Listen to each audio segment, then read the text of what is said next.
Hey everybody, Zee Garcia here, and today I'm taking a look at an adorable trick-taking card game called Dokitto Ice.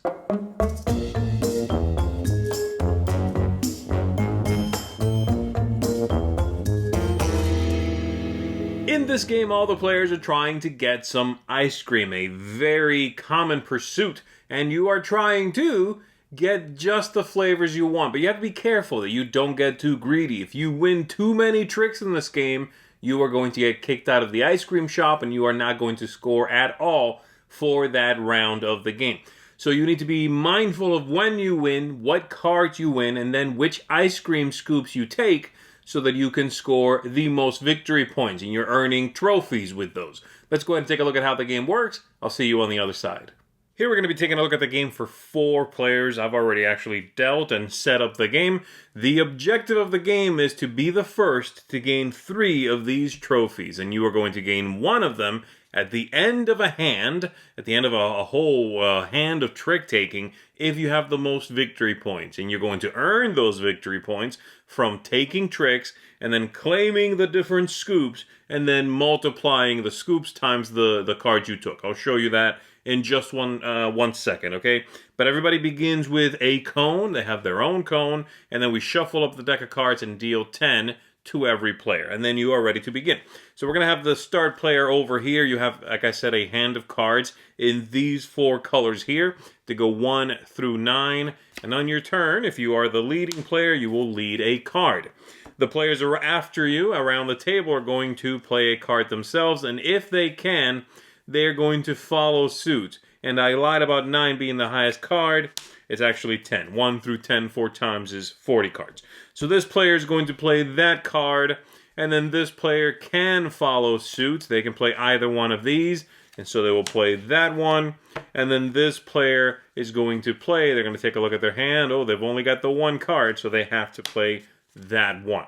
Once this is done, if all the cards are the same color, then whoever played the highest one is going to win.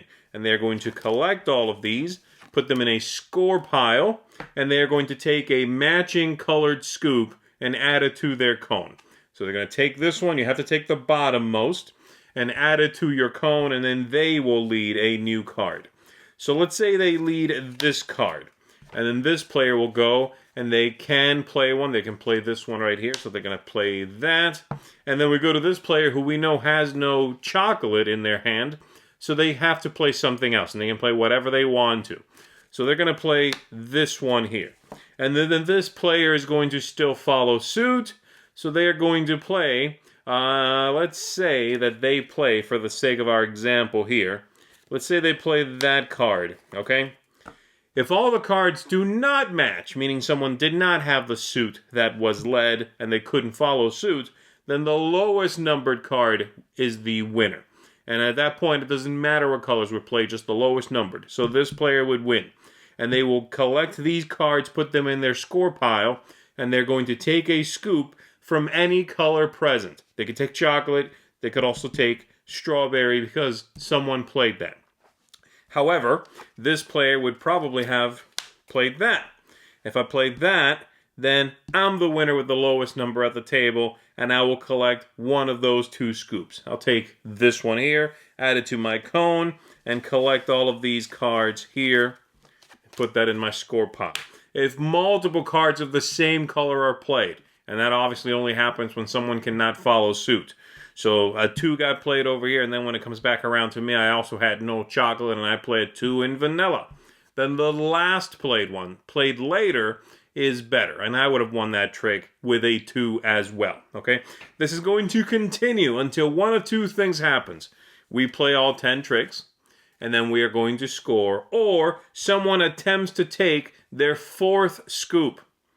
And it doesn't matter which ones of these they are. The fancy ones at the top, which are worth 2 victory points as opposed to 1. It doesn't matter which ones. But if you try to take your 4th scoop, you are gently and politely kicked out of the ice cream shop. And the hand is also over. And everyone is going to score except the person who would have taken that 4th scoop.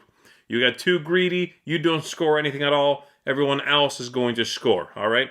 So I'm going to go ahead and play this out, and then I'll show you how to score the game.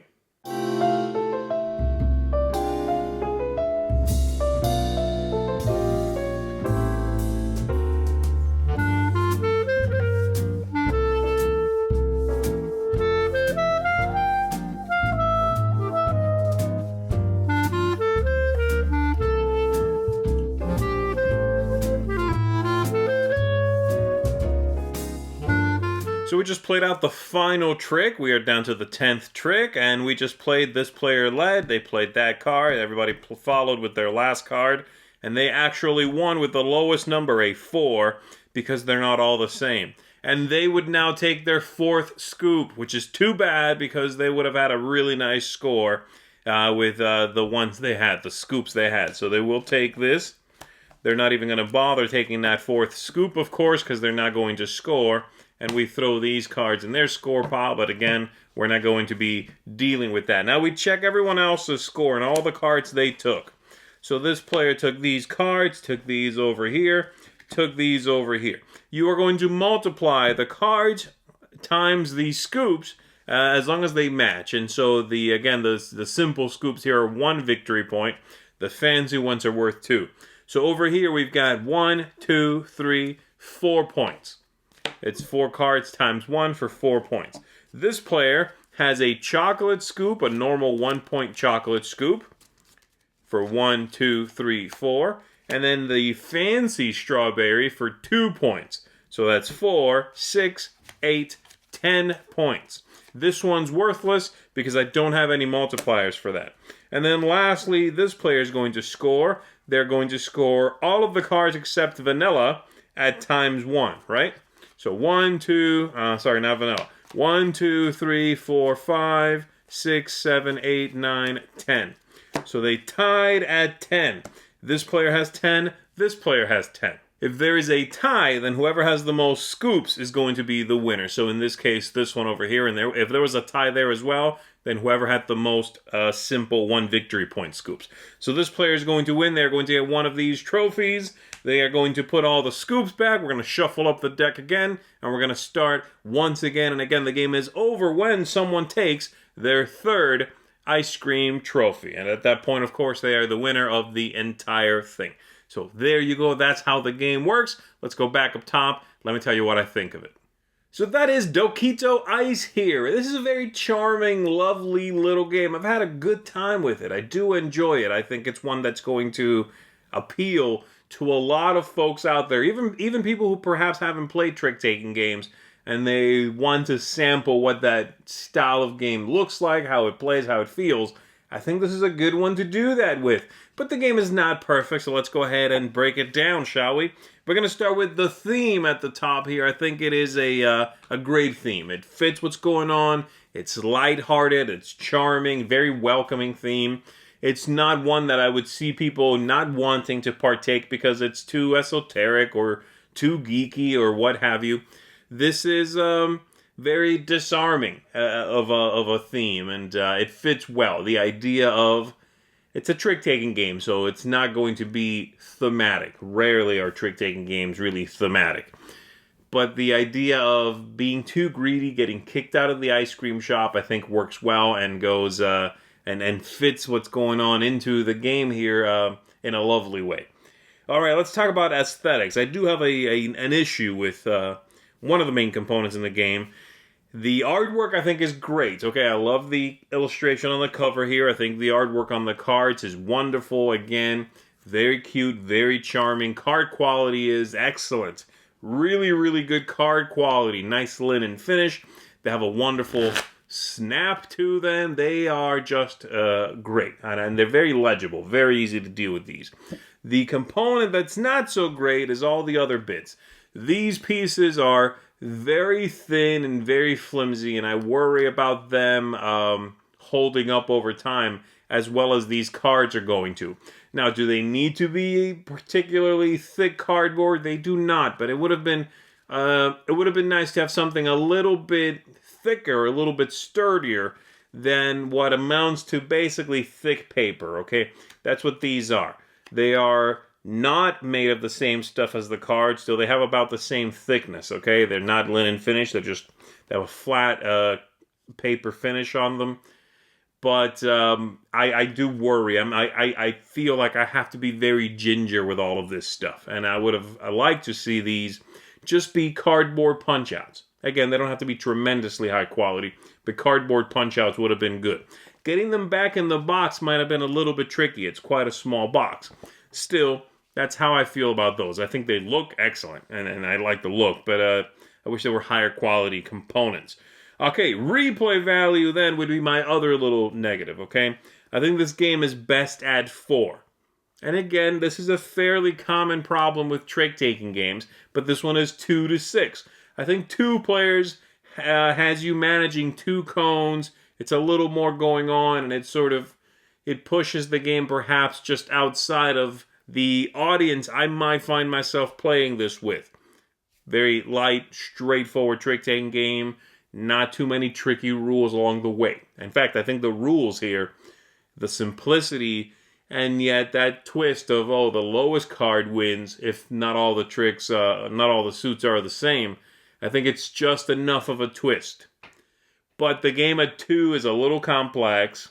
A little. At 3 and at 4, they play basically the same. But here's the thing. You have a hand of 10 cards with 4 players.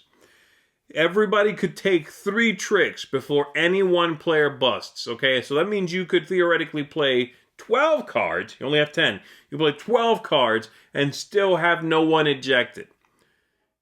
So it really has a nice balance between rounds, hands that end with someone taking the 4th scoop and everyone being able to evenly take and not take until the hand is over because you played all 10 cards. That's great. I like seeing both of those come up fairly frequently. When you're playing with 3 players, you have a hand of 9 cards, okay?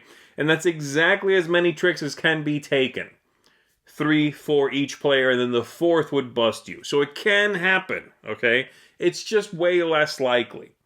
Because the very next one, if we were playing to 10 cards, for example, the next one would be a guaranteed bust for someone. So it's much more likely to happen than in a 4-player game where you take a 10th, you could take an 11th, you could take a 12th, and still no one would bust. They would guarantee bust on the 13th card, okay? I hope that makes sense what I'm saying.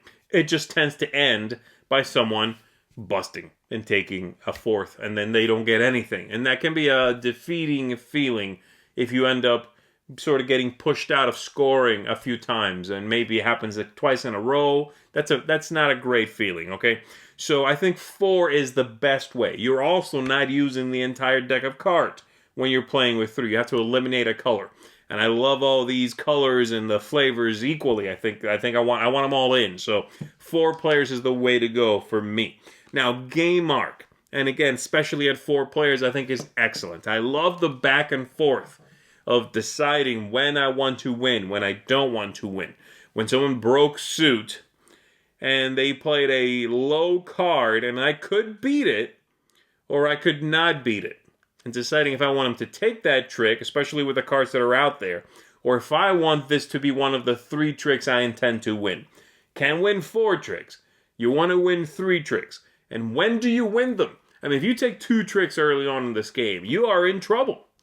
You have to be really careful to start throwing out your high cards, but just under the high card, and your low cards, but just above the low, so that you're not winning, but you're also weakening your card. There's a nice amount going on there.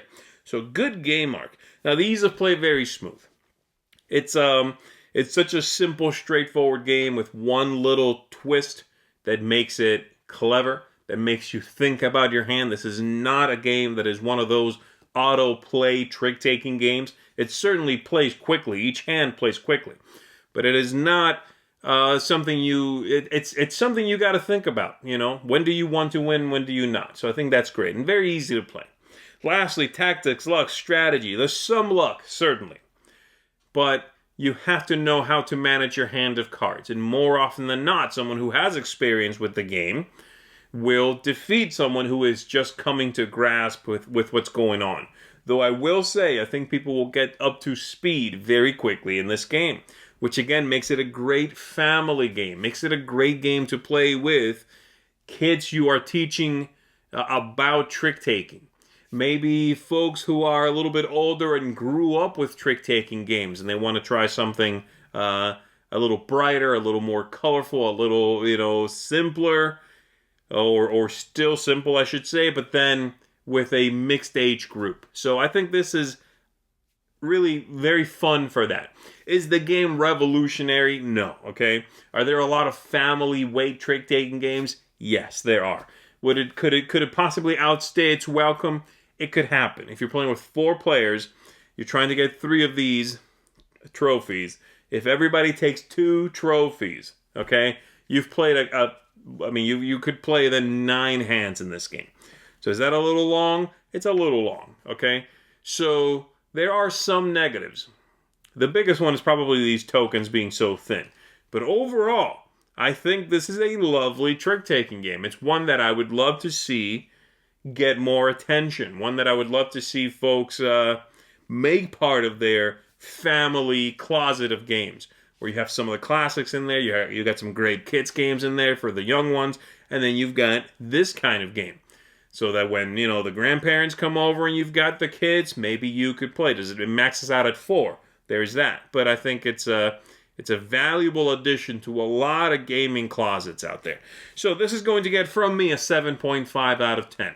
That's a seal of approval. I do like it. I don't think, again, it's revolutionary, but it's charming as all get out. And it is well constructed, well thought out, and has a really nice ebb and flow as you are playing cards throughout the game. So that's going to do it for me, everybody. Dokitto Ice. Thumbs up from me. Try to get your hands on this one and check it out. I think you're going to have a good time with it. All right? My name is Zee Garcia. I'm going to see you on the next one.